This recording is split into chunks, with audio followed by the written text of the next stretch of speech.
affirmer qu'il y a une spiritualité maçonnique, c'est un peu tautologique, c'est un peu idiot. Depuis ses origines, qu'elles soient mythiques ou même historiques, la franc-maçonnerie s'enracine dans une transmission.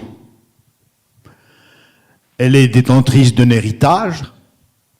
On est là vraiment dans la définition même de ce qui est une continuité spirituelle.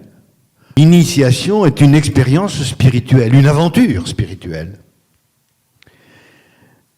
Dès que l'initié, ou le profane plutôt, est immergé brutalement dans un univers de symboles, il est ipso facto extrait à sa condition particulière, il est brutalement ouvert au général et il apprend à communier dans l'universel.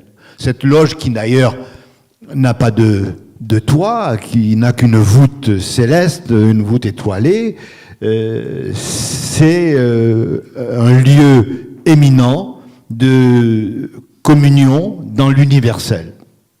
Et ça, c'est un élément important de la spiritualité maçonnique, de la spiritualité des francs-maçons. Ensuite, ce travail du maçon en loge, il a une caractéristique. Il se fait en loge, c'est-à-dire avec d'autres qui font le chemin, d'autres qu'il apprend à considérer comme des frères. La fraternité, c'est l'idée d'une continuité spirituelle, c'est l'idée c'est la prise de conscience d'une solidarité universelle,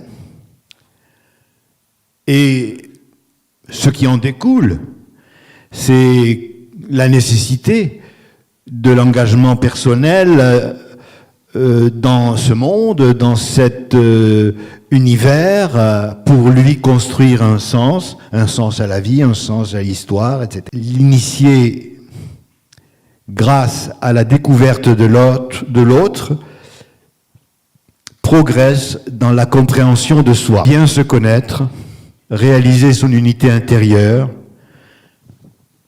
c'est la condition essentielle pour une véritable ouverture à l'autre, et c'est la condition sine qua non pour être en capacité d'agir vraiment sur le monde à la lumière de la raison.